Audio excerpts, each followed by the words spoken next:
Նախորդ հարցի շարունակությամբ հաշվի առնելով, որ ձեր հոգևորականի իդեալը Նավասարդ Կճոյանն է, ես ուրիշ որևէ անդրադարձ այս պահին չեմ ուզում անել ամենայն հայոց կաթողիկոսին վերաբերելի ձեր պնդումների մեջ, որովհետև դուք Նավասարդ Կճոյաններով եք մտադիր այսպես կոչված ձեր բարեփոխումները իրականացնել։ Իսկ երբ որ ասում եք ես հոգևոր կյանքով ապրող մարդ եմ, ես ինքս հոգևոր կյանքով ապրող մարդ լինելով հանդերձ, ձեզ այդպեսին չեմ տեսնում։ Որովհետև իրական քրիստոնյան չի կարա Սաղմոս արտասանի ու հաջորդ վարքյանին ատելության քարոզանի, մեկին ասի ինչու չես զոհվել, դու ինչ ես կենթանի,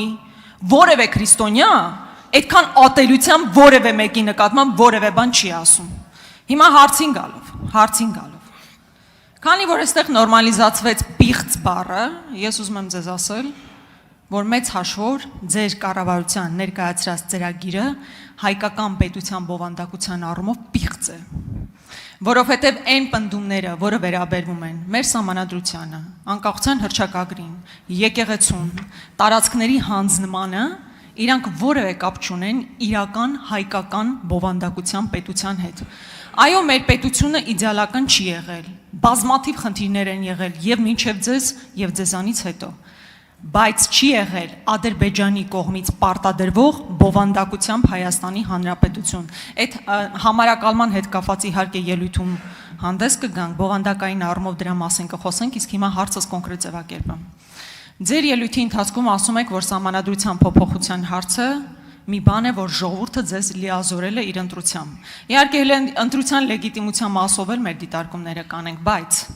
Սահմանադրության փոփոխության համար պետք էր, որ ժողովուրդը տրամադրեր 2/3 մեծամասնություն։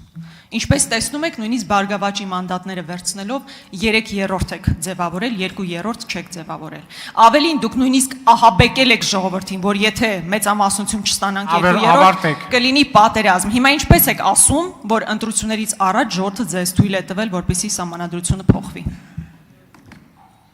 Նոր սահմանադրության ընդունումը ընդգրկված է մեր նախընտրական ծրագրի մեջ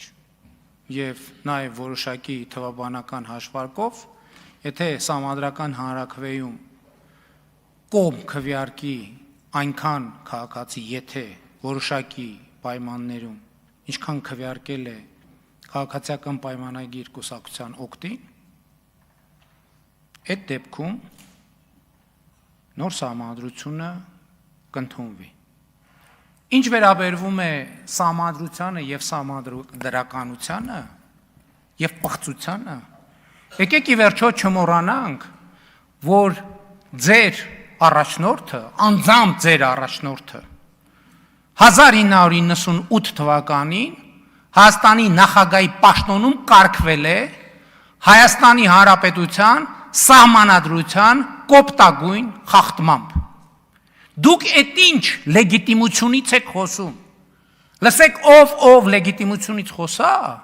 դուք ասեք տանձից, խնձորից, մանդարինից, տենց բաներից խոսացեք։ Դուք ո՞նց կարող ձեր լեզուն պտտվի այն քաղաքական ուժը, որի կառավարման օրոք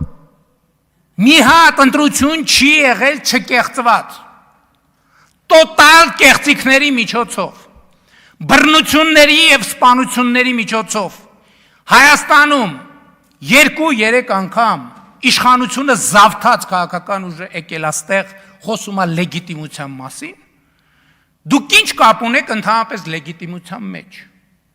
Այն որ ձեր շարքում միլիոնատեր են նստած,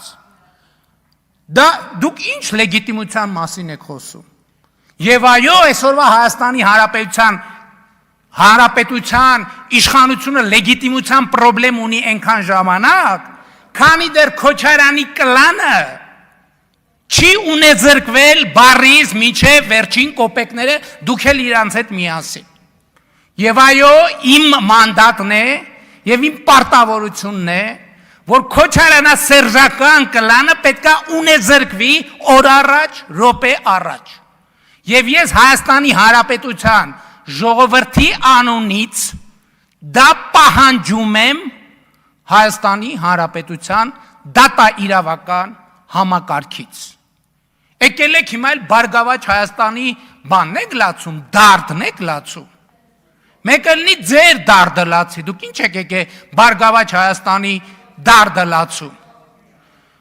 Հենա նախորդ հարց տվող падգամավորը բա ինչ ունի, ինչ գործ ունի այդտեղ նստած։ Եթե Բարգավաճ Հայաստանի դարդն եք լացում, հրաժարվեք ձեր վերջին մանդատից, ասեք մենք չենք ուզում, վերջին թե 2 թե մի, չգիտեմ, քանի հատ։ Արձագանք։ Ձեր մեջի կրկոտ հռետորին մի հատ կողք դրեք, բան եմ ասում։ Կարելի է իհարկե տասնյակ տարիներ բողոքել նախկին իշխանության արած չարածից։ Հիմա այսինքն դուք խնդիր ունեք երկրորդ նախագահի, երրորդ նախագահի օրոք ձևավորված իրականության հետ կամ սահմանադրության հետ, բայց խնդիր չունեք Ալիևյան սահմանադրության հետ։ Այսինքն ոչինչ, որ 18 թվականից առաջ եւ հետո ասում եք Սերժ Սարգսյանի հակով կարված սահմանադրությունը լավը չէ, պետք է փոխենք, այնքան եք տեղավորվել, հիմա էլ բավարար չի ձեզ այդ սահմանադրությունը, որոշել եք Ալիևյան սահմանադրությունը ձեզ վրա հագցնել, ոչինչ է, որ եթե ձերը լիներ։ Մի ամբողջ ժողովրդի ստորացնում եք, ստիպելով, որ ընդունի այդ իրականությունը, բայց այդ լիրիկական կողմը մի կողմ դրած պետք է ասեմ հետևյալը։ Դուք գնացել եք ժողովրդի մոտ, ահաբեկել եք, նոր ինչ որ ահաբեկումներից եք խոսում, ահաբեկել եք, բառացի ասել եք, եթե մենք չստանանք սահմանադրական մեծամասնություն լինելու է պատերազմ։ Դուք ահաբեկել եք մարդկանց, ես տեսել եմ մարդիկ ոնց էին վախեցած ձեր այդ հայտարարությունից։ Ժողովուրդը ձեզ չի տվել այդ մեծամասնությունը, հետևաբար դուք Ալիևյան սահմանադրության փոփոխության լիազորություն չեք ստացել։ Երբ որ ես իմ կրկոտ հռետորին դնեմ մի կողմ, ձեզ էլ պետքա դնենք մի կողմ, որովհետև դուք այդ կրկոտ հռետորի հետևից եք եկել մտել քաղաքականություն, մտել եք, գնացել եք, դարել եք քոչարանասերժական կլանի շարքային ներկայացուցիչ։ Այս առաջինը, երկրորդը Սերժ Սարգսյանի հակով կարած սահմանադրությունը փոխելը միշտ էլ եղել է մեր պլաններով։ Հիմա դուք ձեր կլանի շահերը պաշտպանելու համար, ինչպես Հայաստանում ամեն ինչ կոռումպացված համակարգի ամենաապահով ապաստարանը, ամեն ինչը կապել Ալիևի եւ ամեն ինչը կապել Ադրբեջանի հետ։ Դա ձեր պաշտպանության միակ մեխանիզմն է։ Ամեն ինչը պիտակավորել Ալիևյան, եթե Ալիևյան էլի ասեցի, 94 թվիկ դուք եք Հայաստանը մցրել ադրբեջանական օրակարգի մեջ, որովհետև 94 թվից ոչ մեկ Հայաստանում ով ա եղել, որ տարածքների վերադարձի թեմայա բարձրացրել, ասել, որ մենք պետք է տարածքներ վերադարձնենք։ Ադրբեջանը, եւ դուք 94 թվականից անընդհատ բանակցել եք դրա մասին, անընդհատ, անդադար, մի րոպե